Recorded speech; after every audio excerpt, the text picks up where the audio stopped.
अच्छा जी। तो अब आपके डेंटिस्ट ने आपसे कहा है कि आपका दाँत हो गया है खराब, पर हम इसको बचा सकते हैं। हम रूट कैनाल ट्रीटमेंट कर सकते हैं, हम इसको जो है गम थेरेपी कर सकते हैं और कोई इलाज करके इसको 100% बचा सकते हैं। वॉव! पर आपने सोचा, अरे कहाँ डॉक्टर साहब, इतना टाइम लगेगा, हटा ही दीजिए दाँत। Why don't you remove the tooth, है ना? आई नो आप यही सोच रहे हो। मुझे कैसे पता? Because I am a mind reader. पर मैं आपको बताती हूँ कि आपको ऐसा क्यों नहीं सोचना चाहिए। अगर आप सोच रहे हैं कि ऐसा दाँत जो बच सकता है और मैं उसे निकलवा दूँ, तो उससे पता है क्या होगा? दाँत तो हट गया। तो दाँत जो हमारा होता है वो लगा होता है एक हड्डी में। ये देखिए यहाँ पे मैं एक इमेज में दिखा रही हूँ।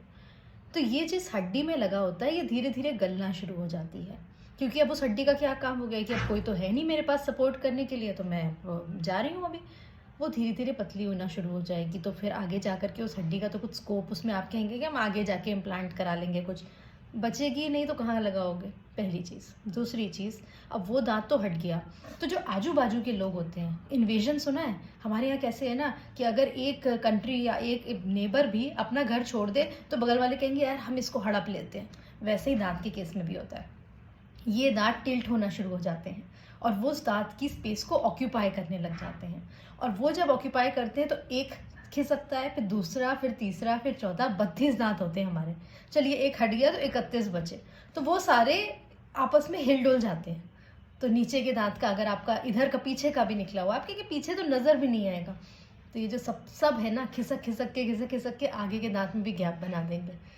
है ना? और फिर और दूसरी चीज़ क्या होगी, उसके ऊपर का जो दाँत होगा वो नीचे आना शुरू हो जाएगा। तो पहली चीज़ तो ये कि फ्यूचर में कभी आप वहाँ पे दाँत लगवाना आप सोचो कि अब रिस्टोर करा लें, it will be very, very complicated if it is possible then. In sometimes it may not be even possible.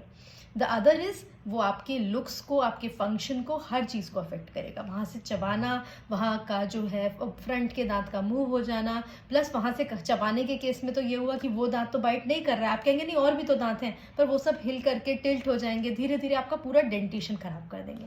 ये जो हमारे दाँत एक के ऊपर एक बैठते हैं ना, इसे हम ऑक्लूज़न कहते हैं। है ना? इतने अच्छे से हमारे दाँत बैठे हुए हैं। But once you disturb that entire occlusion because of one missing tooth, then the entire physiology of the teeth is here and there. So please do not think about कि डॉक्टर ने कहा है बच सकता है पर हम निकलवा देते हैं. To restore a tooth whenever it is possible, and trust me, you will thank me later.